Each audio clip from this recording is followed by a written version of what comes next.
Eid Mubarak bila kuchoka. Jangwani wanarejea tena dimbani, of course, bila kuchoka.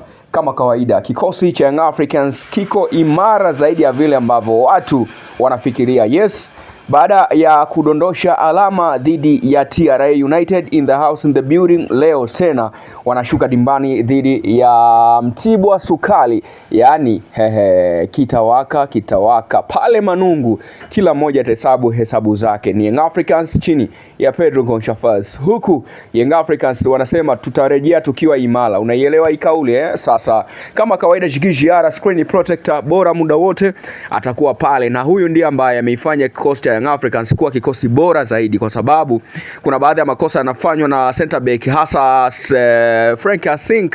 Kwa hiyo goalkeeper Jigijara amekuwa akisave baadhi ya makosa ambayo yamekuwa yakitokea, huku Ibrahim Abdullah Baka Kopro One ataendelea kusimamia misimamo yake kuhakikisha kwamba leo tena Young Africans mawindoni. Yes, yao kwa Satora kama kawaida yao baada ya majeraha ya muda mrefu amerejea tena. Yes, atasimama mbele ya Israel Patrick Mwenda, na huyu ataenda kuimaliza shughuli ambayo ilikuwa imebakia. Unaambiwa wauni wote humu ndani ni aje, inakuaje?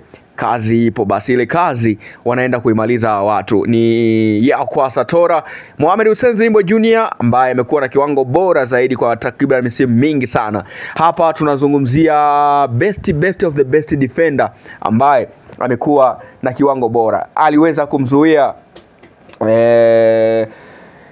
Pesi Muzitau, aliweza kumzuia pia Guirasa Anton Modeste, au wote ni wanacheza bara la Ulaya. Lakini pia ikumbuke ameshatoa pinzani akiwa na klabu ya soka Simba, tulishuhudia akiweza kumzuia kupata nafasi mbele ya Asante Kwasi, mbele ya Gadel Michael, mbele ya Shadrack Boka Isaka, na hatimaye tena dimba la kati Duke Oga Abuya, Mudathi Yahya Bas. Hawa ndio ambao wanaimaliza shughuli katikati, huku juu atakuwa ni The Osborne, yes, Maxi Mpia Nzengeli, bila kumsahau mwamba wa hizi kazi, man of the show, huyu ni Pacome Pedro Zuzwa. Yani kazi kazini, ni miuno ya kazi kazini, hakuna kumbwela, hakuna kukata tamaa. Wakati huo sasa, upande wakati anatokea the Starboy one and all kutoka Uganda, ambaye ni full tanki Starboy Alan Okello, ambaye ni namba 10 pure talented. Na wakati huo Prince Mpumelelo Dube, mwana wa mfalme,